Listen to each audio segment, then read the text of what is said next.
बिस्मिल्लाहिर्रहमानिर्रहीम। अस्सलाम वालेकुम नाज़रीन, आप यूट्यूब चैनल देख रहे हैं। मैं इमरान खान हूँ। साबिक़ वज़ीर-ए-आज़म पाकिस्तान इमरान खान साहब की जो सियासी ताकत है वो इतनी बड़ी हो गई है कि उसको शिकस्त देने के लिए या उससे जान छुड़ाने के लिए सियासतदान किसी भी लेवल पर जाने के लिए तैयार है। ऐसी कोशिश जो है ये वीकेंड पे हुई थी। देखिए, हम लोग ब्लेम कर रहे हैं, बहुत सारे सहाफ़ी ये कह रहे हैं, बहुत सारे लोग हुकूमत को ब्लेम कर रहे हैं, बिलावल को, शहबाज शरीफ को, जरदारी को, नवाज शरीफ को, इन्हें ब्लेम कर रहे हैं बहुत सारे लोग, कई सहाफ़ियों को, कि आप लोगों ने ये दावे कैसे किए और ये दावे आपने क्यों किए कि हुकूमत के नंबर पूरे हो जाएंगे।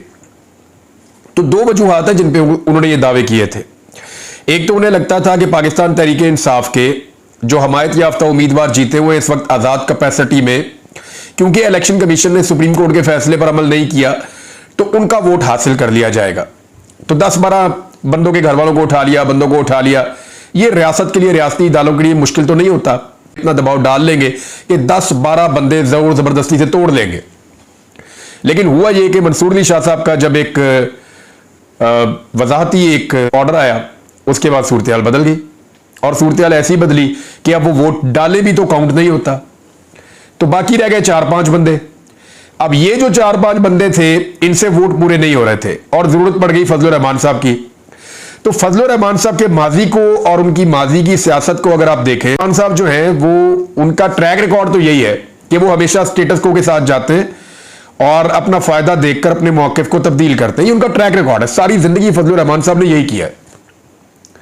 यानी अगर आप देखें कि परवेज मुशर्रफ साहब के दौर में भी उन्होंने ऐसे किया, बेनजीर भुट्टो साहब के साथ भी उन्होंने ऐसे किया, बाद में पीपल्स पार्टी, PMLN, हर पार्टी के साथ, या PDM की सरकार जब बनी तो उन्होंने जनरल बाजवा और जनरल फैज हमीद और बाकी लोगों के कहने के ऊपर, वो खुद ये तस्लीम करते हैं कि DGISI और आर्मी चीफ के कहने पे हमने इमरान खान की हुकूमत के खिलाफ अलायंस बनाकर इमरान खान की हुकूमत को अदम एतमाद के जरिए घर भेजा।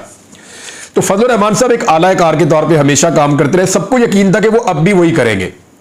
लेकिन हुआ ये कि क्योंकि इमरान खान ने अपनी सियासत से एक शऊर दिया पाकिस्तानियों को और सोशल मीडिया के जरिए से पाकिस्तान अब एक डिफरेंट कंट्री है, तो यहां लोगों की सोच बदली है, पे भी आया। फजलुर रहमान साहब के पास 2-3 चीजें ऐसी थी जिनकी वजह से उनको अपना मौकिफ बदलना पड़ा। नंबर 1, उनके साथ PDM की जमातों ने ज्यादती की। उन्हें लगता था कि वो सदर पाकिस्तान बनेंगे, वो कुछ भी नहीं बने। नवाज शरीफ साहब ने यह शर्त भी रख दी कि जनाब मैं फजलुर रहमान साहब की शक्ल अपनी हुकूमत में नहीं देखना चाहता, यह भी उनको रंज था। तीसरा, बाकी जमातों के लिए जितनी धांधली की गई फजलुर रहमान साहब के लिए उतनी की नहीं गई, बल्कि कुछ भी नहीं किया गया, बहुत थोड़ा सा पीनट उन्हें मिला, इसका भी उन्हें तकलीफ थी। और फजलुर रहमान साहब को यह भी समझ आ गई कि उनके लोग भी सोशल मीडिया इस्तेमाल करते हैं और उनकी जमात फीडबैक वसूल करती है। और जब PMLN के और पीपल्स पार्टी के अपने लोगों ने फजलुर रहमान साहब को बताया कि सर ये गुनाह कबीरा हम करने जा रहे हैं, तो अगर आप साथ ना दें तो ये रुक सकता है मामला। फजलुर रहमान साहब को तो पहले 2-4 जो ऊपर के लोग हैं, मोहसिन नकवी साहब है या शहबाज शरीफ है, जरदारी है, इन्होंने मिलकर तकरीबन मना लिया था, ये सब कुछ ठीक चल रहा था। हुआ ये कि पाकिस्तान तहरीक इंसाफ ने फजलुर रहमान साहब को, ये हसन कैसर साहब ने, और ये जो जुमला भी मैं आपको बता देता हूं किसने बोला था, ये बात की थी साहबजादा हामिद रजा साहब ने एक रात को मुलाकात में।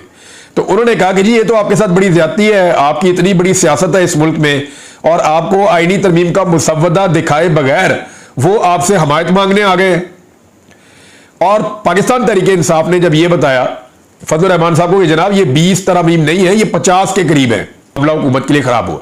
और फजलुर रहमान साहब को जैसी पजीराई इस सियासत की मिली तो उन्हें समझ आ गई कि भाई अगर मैं ये इस दफा फिर कॉम्प्रोमाइज कर जाऊंगा तो फिर मैं अगले इलेक्शन में कैसे जाऊंगा। दूसरा, उन्हें इलेक्शन भी करीब नजर आ रहा है।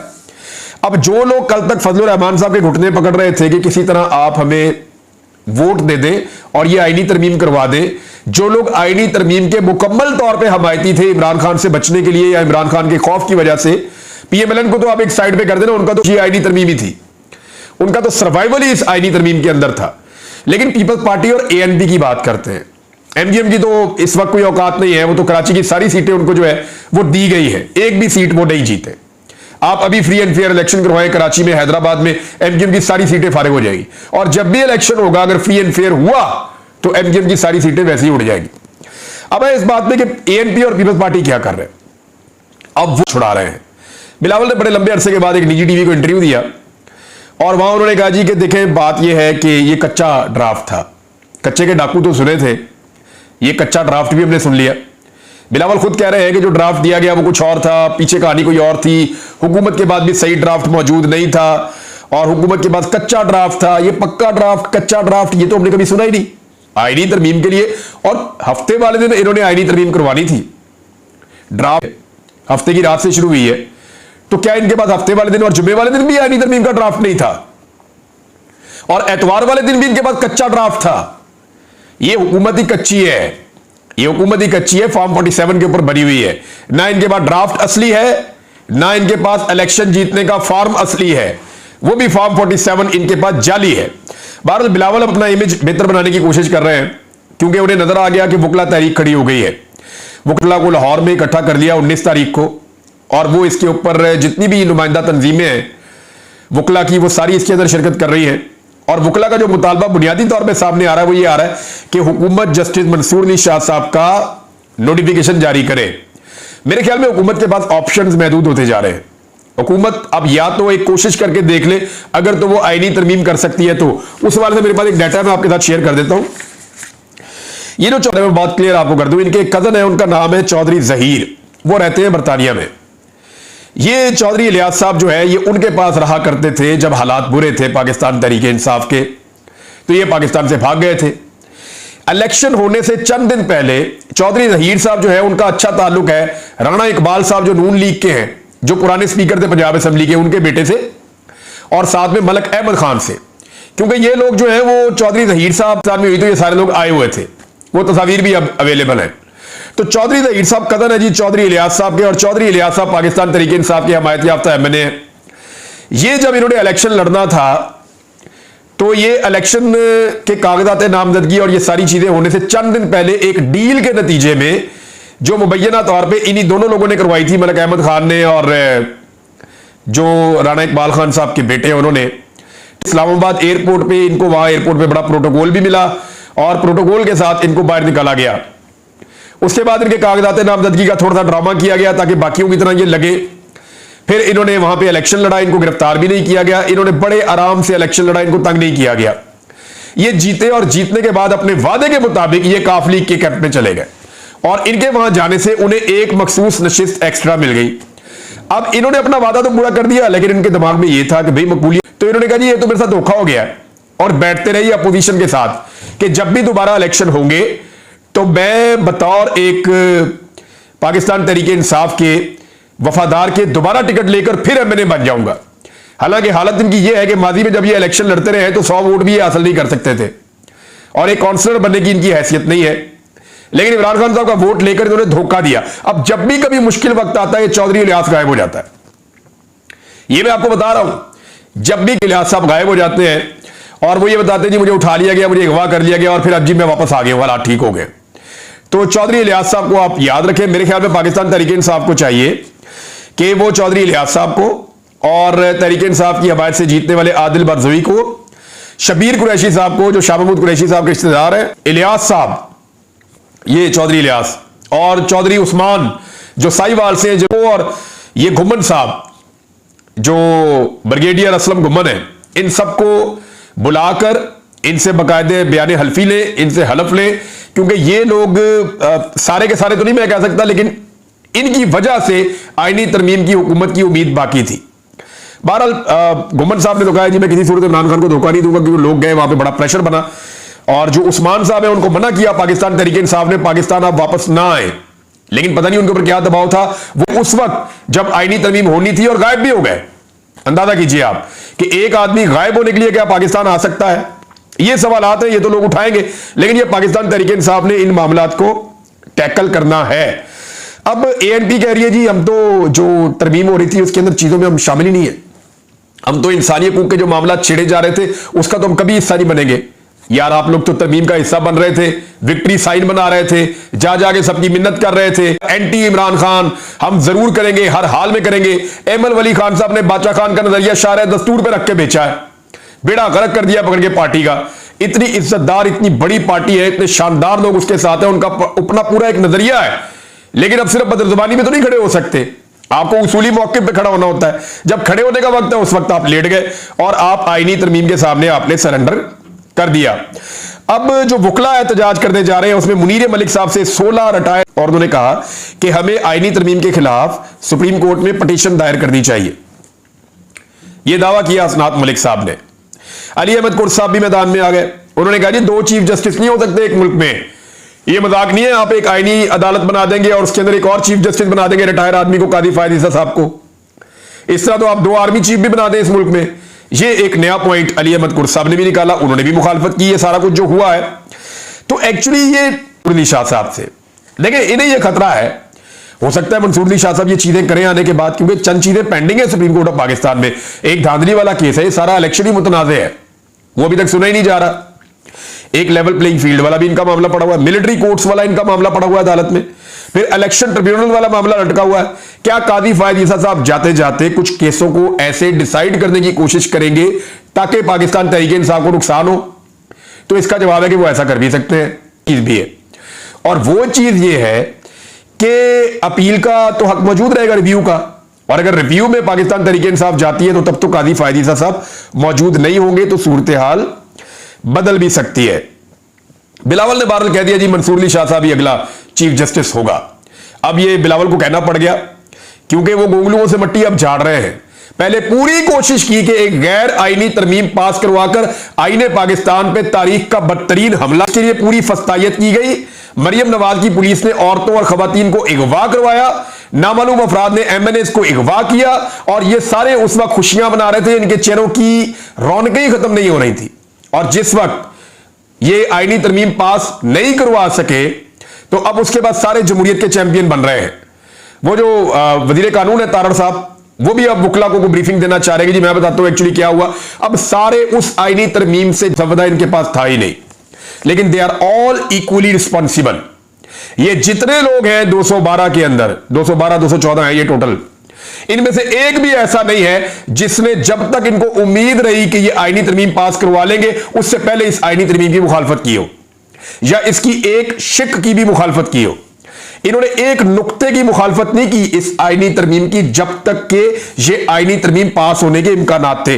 बहरहाल फजलुर रहमान साहब ने एक अलग तरह का स्टांस लिया इस दफा, जिसको ये एक्सपेक्ट नहीं कर रहे थे, तो उसकी वजह से हालात किसी और तरफ चले गए। नाज़रीन, शहबाज शरीफ के लिए अमेरिका और वहां पे पाकिस्तान तहरीक इंसाफ ने एक मीटिंग की है और उन्होंने कहा जी कि जो कुछ इन्होंने पाकिस्तान में किया है और जो जुल्म और ज्यादतियां इन्होंने की है उनके खिलाफ वहां पे एक एहतजाज होगा, और बड़ा तगड़ा एहतजाज उन्होंने कहा जी हम जरूर करेंगे। इसमें जो पार्लिमानी, आईनी और कानूनी खिलवाड़ इस मुल्क के साथ किया गया है, ओवरसीज पाकिस्तानियों ने फैसला किया कि शहबाज शरीफ की आमद के मौके पर और उनके खिताब के मौके पर अमेरिका में पाकिस्तान तहरीक इंसाफ एक बड़ा एहतजाज करेंगे। नाज़रीन, शहबाज शरीफ साहब की हुकूमत ने पाकिस्तान की इकोनॉमी का कैसे बेड़ा गर्क किया है वो तो अब कोई ढकी छुपी बात नहीं है, सारी चीजें आप जानते हैं। मैं एक फैक्ट और आपके सामने रखने लगा, जरा ये आप स्टोरी देखिए, और ये चंद दिन पुरानी स्टोरी है लेकिन हालात ऐसे थे कि मैं इसके ऊपर कोई एनालिसिस दे नहीं पाया, लेकिन अब मैं फैक्ट्स आपके सामने रखता हूं कि पाकिस्तान के साथ कितना बड़ा खिलवाड़ इन्होंने किया है। ये जी पाकिस्तान की तारीख का सबसे भारी है, 600 मिलियन अमेरिकी डॉलर्स का कर्जा पाकिस्तान की गवर्नमेंट ने लिया, और वो कर्जा इन्होंने इसलिए लिया कि आईएमएफ की ये शर्त है कि जनाब आप पैसे पूरे करें, इतने पैसे आपके पास होंगे तो हम आपको कर्जा देंगे वरना हम नहीं देंगे। तो वो वाला कर्जा लेने के लिए पाकिस्तान की तारीख का सबसे महंगा कर्जा इन्होंने लिया, 600 मिलियन डॉलर, और ये 11% की शरह से इन्होंने कर्जा लिया है। अब कुछ लोग कहते हैं कि पाकिस्तान तहरीक इंसाफ भी बहुत महंगा कर्जा लेती थी, तो वो फैक्ट्स मैं अब आपके सामने रखने वाला। 2017 में पीएमएल-एन की हुकूमत थी, तो उस वक्त इन्होंने जो कर्जा लिया था यूरोप के स्टैंडर्ड चार्टर्ड बैंक से, 2017 में इन्होंने 700 मिलियन डॉलर लिया था और 4.5% सूद के ऊपर लिया था, 4.5% पे। और उसके बाद इमरान खान साहब की हुकूमत आई तो इमरान खान साहब ने 200 मिलियन डॉलर कर्जा इसी बैंक से लिया था, तो उन्होंने लिया था 3.25%। उसके बाद इमरान खान साहब ने 1 अरब डॉलर का कर्ज दोबारा इनसे लिया था और वो लिया था 2.4% की रेशो से, यानी इतना सूद था जिसके ऊपर इमरान खान साहब की हुकूमत ने कर्ज लिया था, 3.25% और 2.5%। या इमरान खान साहब कर्ज ले रहे थे 2.5% से 3.25% तक, और इन्होंने कितना लिया, 11% के ऊपर कर्जा लिया। अब ये कमीशन कौन खाएगा? यानी ये तो खेल खेल रहे हैं पाकिस्तान के साथ कि बाहर से हम यूरोप से कर्जा लेंगे, वो जो यूरोपीय बैंकों से हम कर्जा लेंगे उसके अंदर पता नहीं आईएमएफ के ऑफिसर्स में भी वो इन्वॉल्व हो। इनका तो नेक्सिस है ना, ये तो सारे मिले हुए हैं। इन्होंने तो पैसा लेकर मुल्क से भाग जाना होता है, या रहना नहीं होता, कर्जा तो हमने उतारना है। 11% पे कौन कर्जा लेता है? अगर आज पाकिस्तान की हालत जो ये कह रहे हैं कि पाकिस्तान दिवालिया नहीं हो रहा, पाकिस्तान के हालात बहुत अच्छे हैं, तो ये ले लेते हैं ना 3% में। इमरान खान के दौर से वो कह रहे हैं ना अच्छे हालात हैं, तो इमरान खान ने तो 3.25% पे कर्जा लिया था मैक्सिमम। आप 1% पे ले लेते, 1.5% पे ले लेते, आपने 11% पे क्यों लिया? अब आप दो ही चीजें, या तो आपने मुल्क की नैया डबो दी है, इसको माने कि आपने इतना बेड़ा गर्क कर दिया कि दुनिया का कोई मुल्क या कोई बैंक पाकिस्तान को पैसा नहीं देना चाह रहा, वो 11% आपको इसलिए देना पड़ा, या फिर आप ये माने कि आपने आलमी सतह पे लोगों के साथ मिलकर अपनी कमीशन का बंदोबस्त किया है कि आपने जानबूझकर ज्यादा शराय सूकों को फायदा हो और उसके बदले में आपको कमीशन मिलेगा। अब ये दोनों में से कौन सी चीज है? ये हुकूमत इसका जवाब दे सकती है और अवाम इसका जवाब मांगने में हक बजानिब है, इसलिए मैंने ये सवाल उठाया। नाज़रीन, आलमी सतह पे इमरान खान के बारे में रोजाना कुछ ना कुछ ऐसा बड़ा होता है जिसकी वजह से मौजूदा हुक्मरान जो है वो और बोने हो जाते हैं। अभी जनेवा में कैंसर के हवाले से वर्ल्ड कैंसर कॉन्फ्रेंस हुई है, उसमें भी इमरान खान साहब की बाकायदा फोटो और शौकत खानम का सारा मॉडल रख के लोग अपनी विल के साथ क्या कर सकते हैं। इमरान खान पूरी दुनिया के अंदर एक केस स्टडी है कि किस तरह इस आदमी ने कैंसर के खिलाफ लड़ाई लड़ी, कितना बड़ा सिस्टम बनाया, एजुकेशन का सिस्टम बनाया, कैसे जब वो वजीर आजम हुआ तो उसने अपनी गरीब क्लास को उठाने की कोशिश की, कैसे कोरोना वायरस में जब पूरी दुनिया नाकाम हो गई तो ये अकेला आदमी अपनी एडमिनिस्ट्रेशन से और अपनी जहानत से इसने अपने लोगों को कैसे बचाया। फिर जब इसके खिलाफ सारी की सारी कुव्वतें इकट्ठी हो गई और उस मुल्क की एस्टेब्लिशमेंट और आलमी एस्टेब्लिशमेंट ने इसको अकेला कर दिया, तो कैसे उसने अपने लोगों को अपने साथ खड़ा करके वो एक शीशा पिलाई हुई दीवार बन गया। ये आदमी केस स्टडी है, इसको याद रखिएगा, इसको यूनिवर्सिटीज में किताबों में पढ़ाया जाएगा। कोई और पाकिस्तान में इस लेवल का लीडर नहीं है जिसके ऊपर कोई पीएचडी आप कर सके। इमरान खान के ऊपर आप देखिएगा बाकायदा पढ़ी जाएगी और इमरान खान तारीख का वो सुनहरा बाब होगा जिसके ऊपर एक वक्त आएगा पाकिस्तानी फख्र करेंगे। आज तो इनको बुक्स की वजह से ये बड़े बड़े लालच है, बड़े बड़े सियासतदान हैं, बड़े बड़े तगड़े लोग हैं, बहुत ताकतवर लोग भी इमरान खान के खिलाफ है। ये जो एस्टेब्लिशमेंट के आजकल लोग बैठे हुए हैं इनको कोई याद भी नहीं रखेगा, इनके नाम भी भूल जाएंगे। इमरान खान तारीख में लिखा रह जाएगा। अब तक के लिए इतने, अपना ख्याल रखिएगा, अपने इस चैनल का भी। अल्लाह हाफ़िज़। बिस्मिल्लाहिर्रहमानिर्रहीम। शुरू अल्लाह के नाम से जो बड़ा मेहरबान निहायत रहम वाला है। वश्शम्सि वदुहाहा। सूरज की कसम और उसकी